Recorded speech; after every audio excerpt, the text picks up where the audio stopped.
The madness that never left. They say walls remember.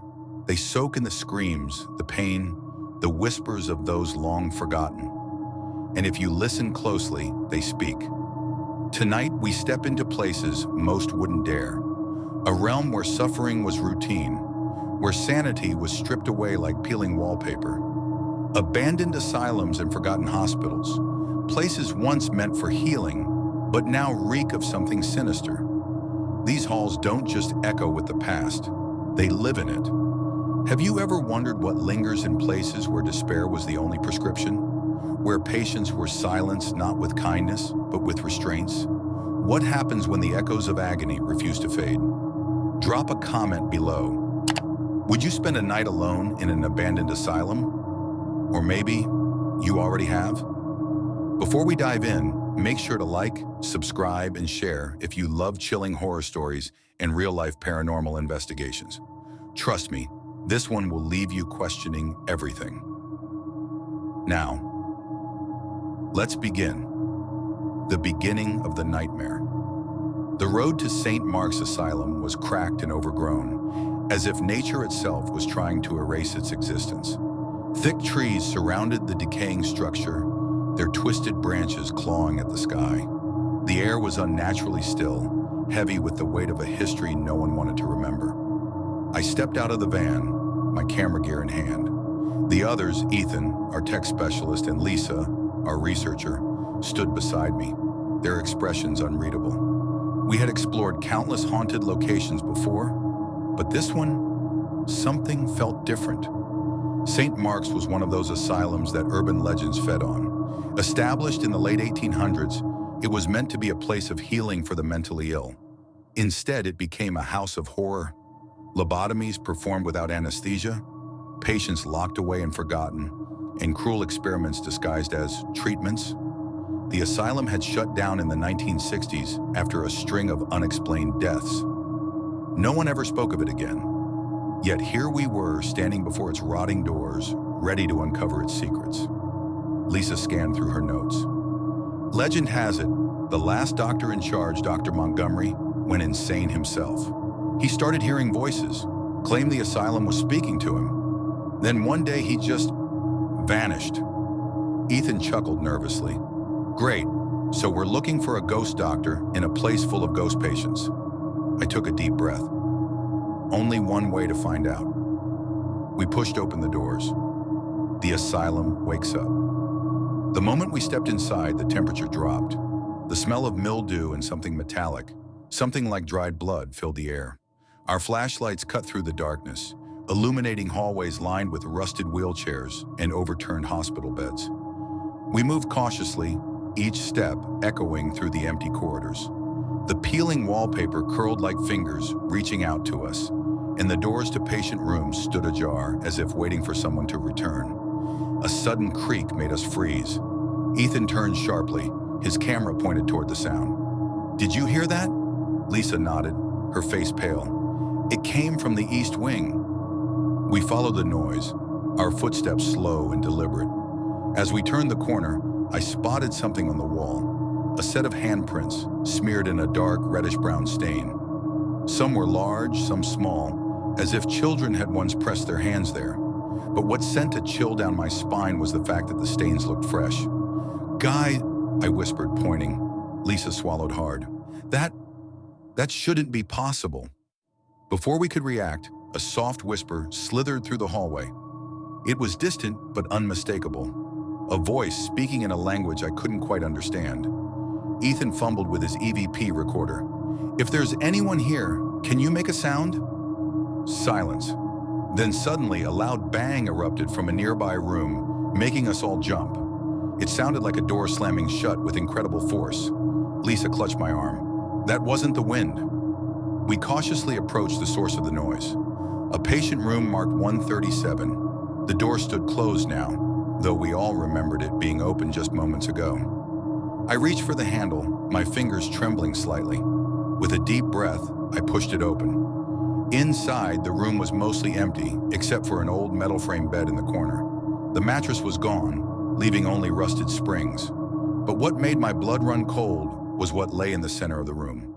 A single, tattered hospital gown, and beneath it, a trail of footprints leading to the far wall. Something is watching us. Lisa took a step back.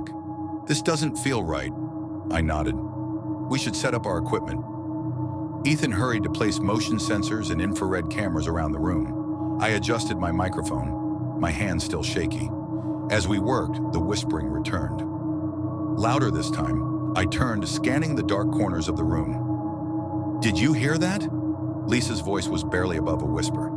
It's not coming from the hallway anymore. Ethan's eyes widened. It's coming from inside this room. My pulse pounded in my ears. I lifted my camera, pointing it toward the far wall where the footprints ended. There was nothing there, just peeling paint and crumbling plaster. Then in the reflection of my camera lens, I saw it. A figure, tall, hunched, wrapped in a hospital gown, its face obscured by shadow. It stood motionless, just beyond our reach. I sucked in a sharp breath, spinning around. But there was nothing there. The room was empty. Lisa's voice was unsteady. Tell me you saw that. I nodded slowly.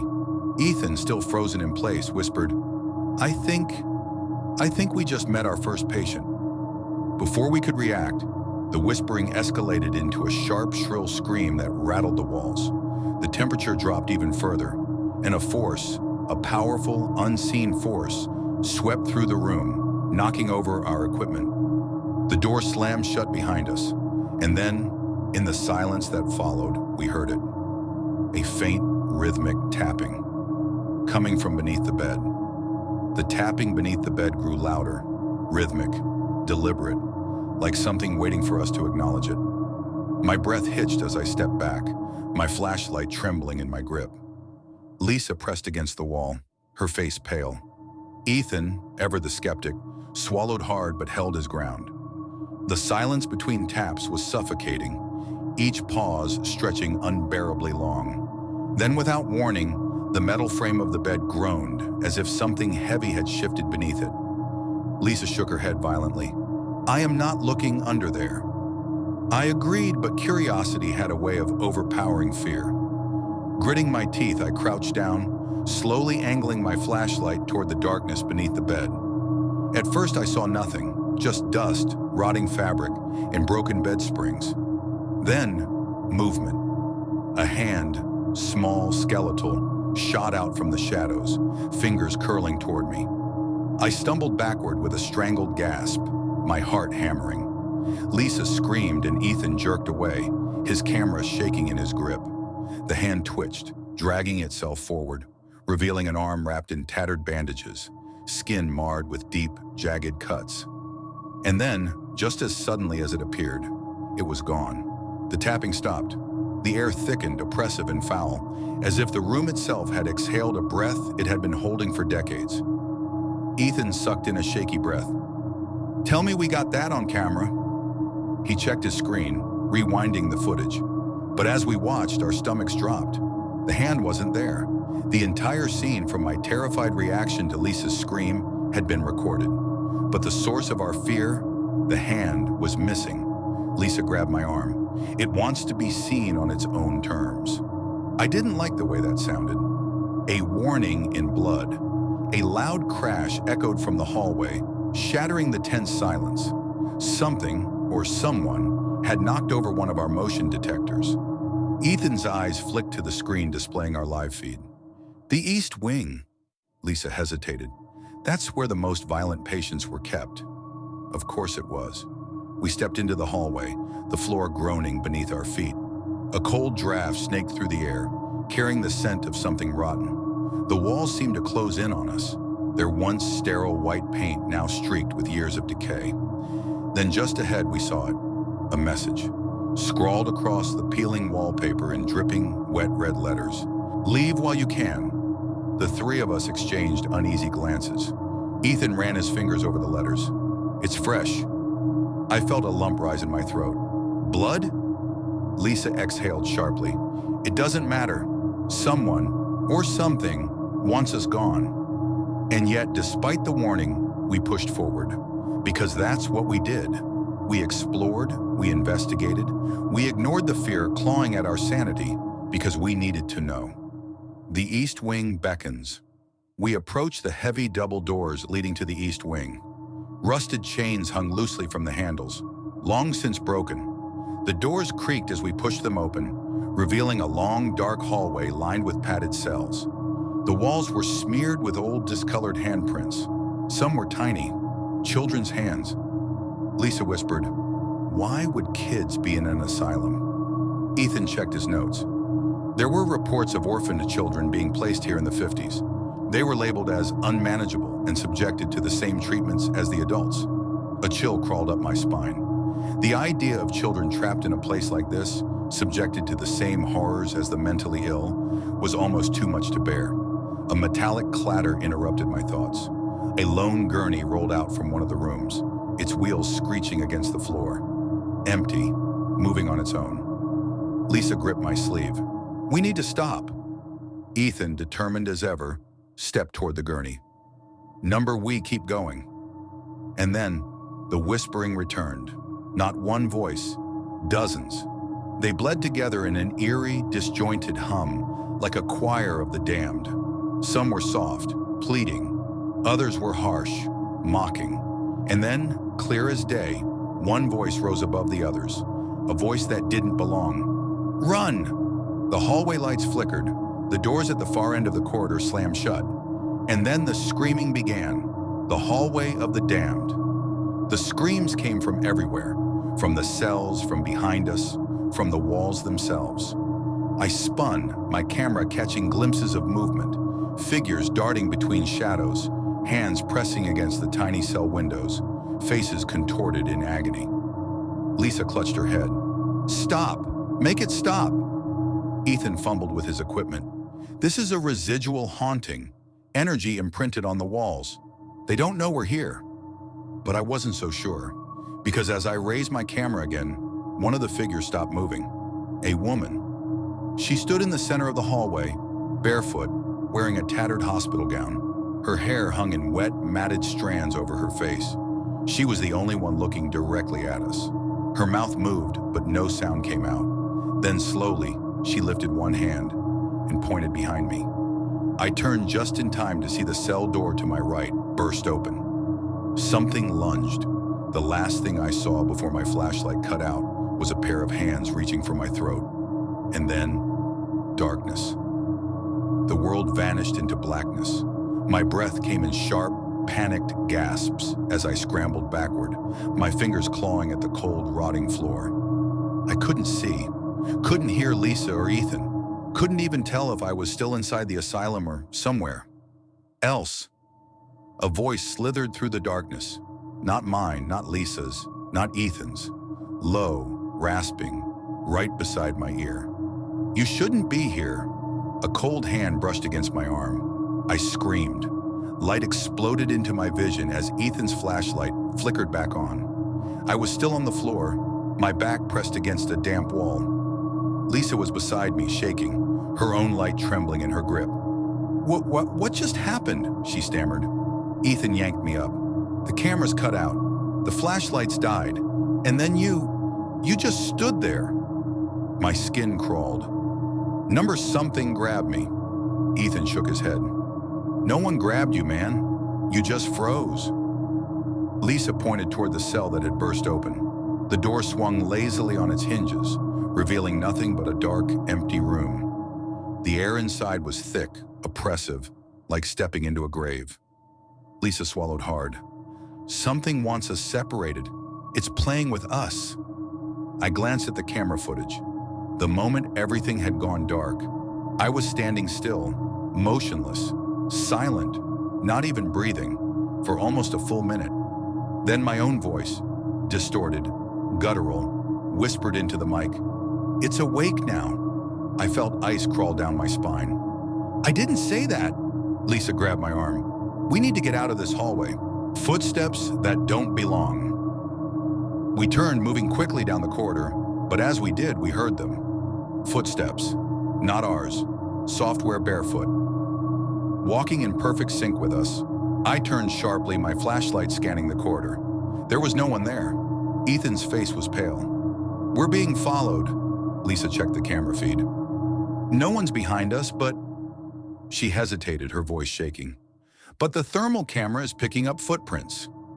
We all turned toward the floor. There they were, a trail of wet, human footprints appearing one by one, following us. I whispered, "They're getting closer." Then, the footsteps broke into a run. The dead are not silent. We ran. I didn't care where we were going, didn't care if we were heading deeper into the asylum's belly. We just needed to move. We crashed through a set of rusted double doors and found ourselves inside what had once been the recovery ward. Rows of abandoned hospital beds stretched into the darkness, their sheets still crumpled, as if the patients had just vanished. Ethan wheezed. We lost it." Lisa didn't look convinced. She turned in slow circles, scanning the room. "Number?" We didn't. The silence pressed down on us like a heavy blanket. I lifted my flashlight, scanning the old beds, the rusted IV stands, the forgotten wheelchairs.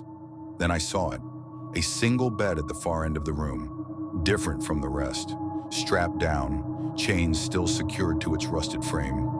The mattress beneath it soaked through with something dark. Lisa whispered, "This is where they kept the worst cases." Ethan walked toward the bed. His breath came out in sharp puffs of cold air. "Someone died here." And then the bed shifted. Not a trick of the light, not our imagination. It moved. We all stumbled backward as the chains on the bed rattled violently, as if someone unseen was struggling against them. Then came the whisper, right between us, "Don't let him out." And that's when the door we had entered through slammed shut. The screaming room. The noise erupted from every corner. 1,000 voices all screaming at once. Some wailed in pain. Others laughed, high, unnatural, completely detached from sanity. And underneath it all, a slow, rhythmic thumping. I turned toward the chain bed. It was shaking violently now, the metal frame screeching against the floor. Lisa clutched my arm. "Something's trying to get out!" The straps securing the invisible patient began to rip. Ethan fumbled with his camera, his hands shaking. "We need to..." Before he could finish, the bed flipped over with a deafening crash. The chain snapped. The screaming stopped. Silence. Then a shadow rose from the overturned bed. Something has been set free. It wasn't like the others, not like the whispering figures in the hall, not like the fleeting glimpses of the forgotten patients. This one was tall, wrong. Its shape flickered, unstable, as if it wasn't meant to exist in our world. And it was staring directly at us. Lisa grabbed my wrist. "We need to run." But I couldn't move, because in that moment it smiled, not with lips, with teeth. Rows and rows of jagged, grinning teeth stretching up to where its eyes should have been. And then it took a step toward us. It took a step toward us.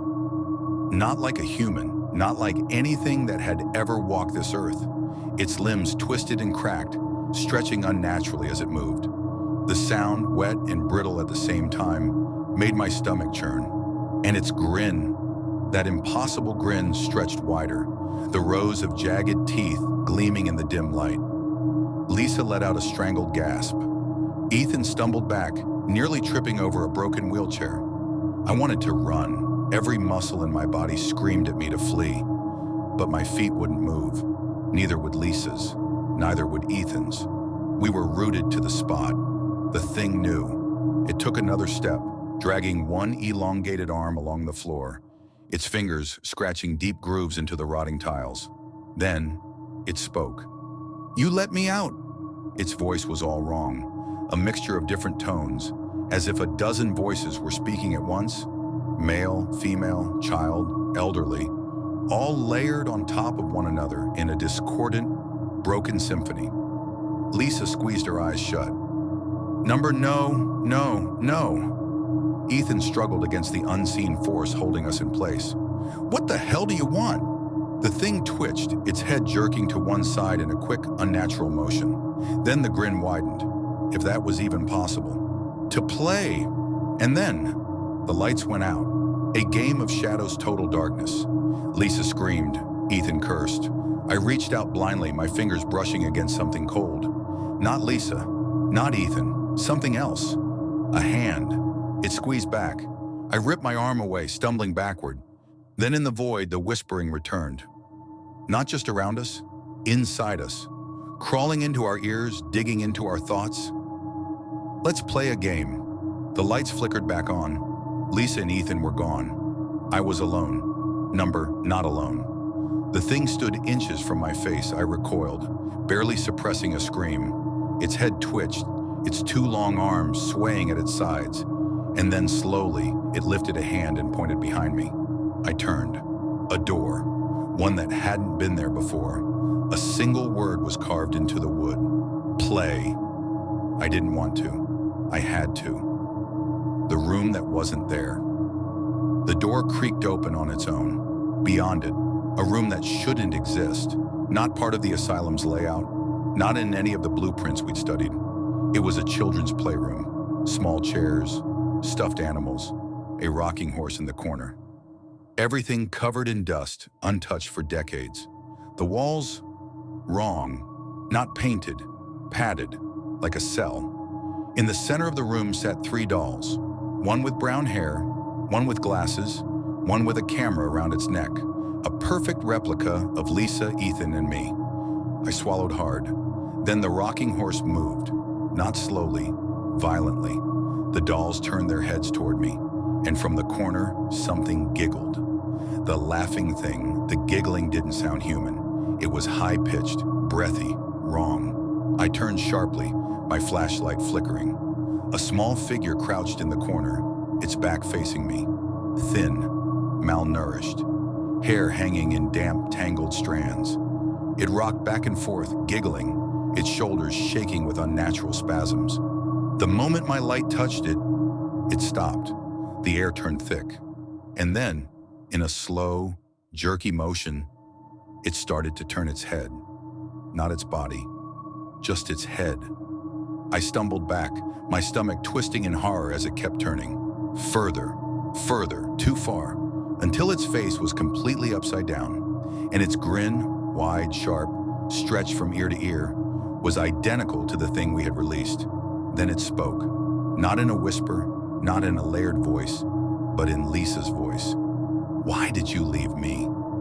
A door that should never open. A deep, hollow boom shook the room. The door behind me, gone. The walls shrank. The air pressed down, squeezing my lungs. I had to get out. I grabbed the dolls, anything to make it stop. The moment my fingers touched them, the padded walls ripped open. Hands, hundreds of them, shot out, clawing at me. Skeletal fingers digging into my skin, pulling, dragging. The rocking horse crashed over. The laughter turned into screams. And then, everything went silent. The hands vanished. The dolls crumbled to dust. And the door reappeared. It stood there, slightly ajar, waiting. Something stood on the other side, waiting for me to open it. I didn't want to, but I had to, because Lisa and Ethan were still missing. And whatever was beyond that door knew where they were. The door that should never be opened. The door stood before me, slightly ajar. Beyond it, darkness. Not just the absence of light, something deeper, something hungry. A whisper curled from the gap, slithering against my skin like cold breath. Come find them. Lisa and Ethan were beyond that door. I knew it, felt it deep in my bones, but every part of me screamed not to go in. I gripped my flashlight tighter, took a slow, shaking breath, and stepped forward. The moment I touched the door, the world collapsed. The hallway that breathed the door slammed shut behind me. I was in a hallway long and narrow, stretching into impossible darkness. The air here was thick, wrong. The walls, they weren't walls at all. They moved, breathed. A slow rhythmic pulse, like I was inside something alive. A low, wet sound echoed down the corridor. Drip, drip, drip. I lifted my flashlight. The ceiling wept. A dark, viscous liquid dripped down in slow, fat drops. It smelled of iron. Blood. I swallowed hard, my pulse hammering. Lisa? Ethan? No answer. Then, a footstep. Not mine. Something was coming. Not all patients left the asylum. The footsteps were slow, deliberate, a shuffling sound, like someone dragging a heavy, broken body. I lifted my flashlight. Nothing.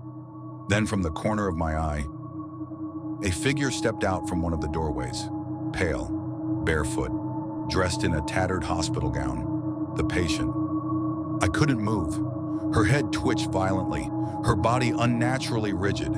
And then, in a motion too fast, too inhuman, her face snapped toward me, her eyes black pits, her mouth stitched shut. But she was still screaming, a muffled, agonized wail shaking the walls around us. Then her body convulsed, and she charged. Nowhere to run, I stumbled back, my flashlight shaking, my breath hitched in my throat. She was fast, too fast. Her bare feet slapped against the floor as she lunged, her arms outstretched, fingers curled into claws. The walls shrieked as I turned and ran. I didn't know where I was going. The hallway twisted and stretched, new doors appearing, vanishing in the corner of my vision. The asylum was alive, and it was playing with me.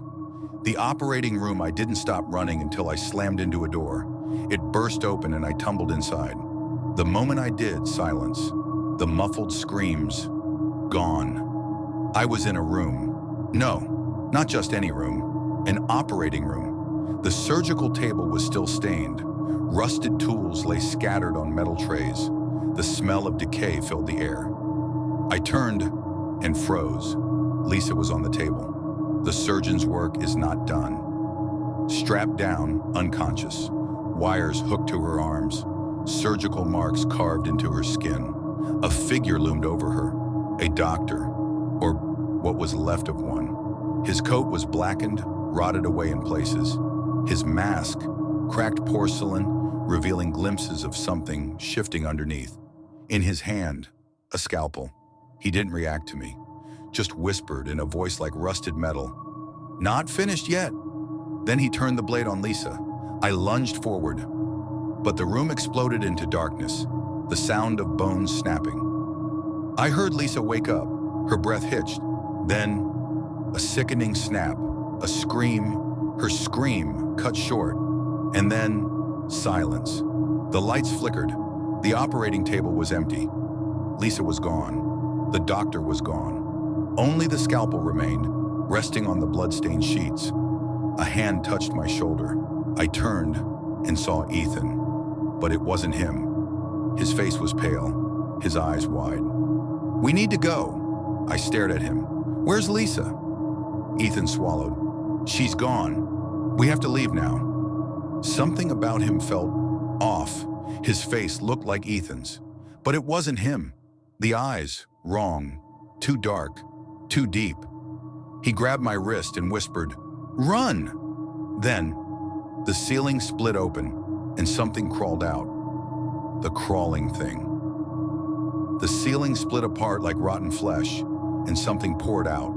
A mass of limbs and faces, stitched together in a grotesque tangle. Arms clawed at the air, fingers bending in unnatural directions.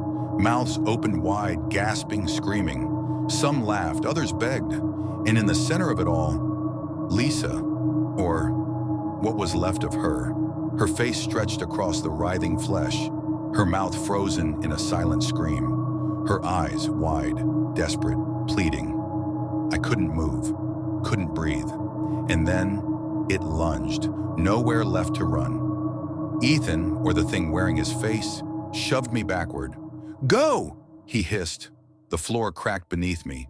The entire asylum trembled. I turned and ran. The hallways twisted, shifting, changing. Doors disappeared. Walls breathed. The lights flickered wildly, casting shadows that moved on their own. Some reached for me. Others whispered my name.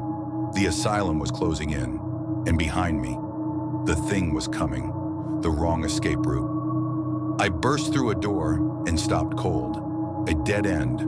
Not just a wall, a mirror, large, old. The surface warped and cracked. My reflection stood there, panting, mirroring my every move. Then, it smiled. I didn't. Reflections shouldn't do that. The grin spread across my reflection's face, stretching too wide. Then its eyes rolled back, leaving only milky whites. It stepped forward, but the glass didn't break. It walked out of the mirror. Another me, but wrong. Too tall, too thin, bones sticking out at unnatural angles. It tilted its head, watching me like a predator. Then in a voice that was almost mine, "You don't belong here." And then it reached for me, the thing that took my place. I jerked away, but there was nowhere to go. My reflection's fingers sank into my chest, not physically, deeper, into something else. I felt my breath leave me, my thoughts fade, my body numb. It was pulling me in, taking my place, becoming me. I struggled, but my limbs felt weak, distant. It leaned close, whispering, "Don't fight it. You were never supposed to leave." And then, a voice screamed my name, the real Ethan. The mirror shattered. Glass exploded outward, slicing through the air. My reflection jerked back, its form distorting, warping into something black and hollow. I collapsed as the weight lifted. Ethan stood in the doorway, his chest heaving, his eyes wild. "Move!" he shouted. I stumbled to my feet. Behind me, the thing in the mirror shrieked. Its body melted into the shadows, twisting, vanishing into the broken glass. But the asylum wasn't done. The floor cracked beneath us, and we fell. The place beneath the asylum. We hit stone. I gasped, pain shooting through my ribs. We had fallen into a room that shouldn't exist. Not a basement, not a tunnel, a chamber. The walls stretched endlessly, covered in scribbles, names carved into the stone. Hundreds, thousands.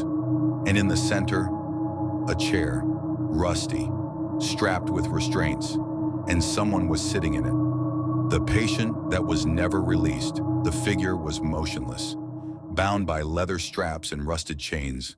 Their head hung forward, long matted hair hiding their face.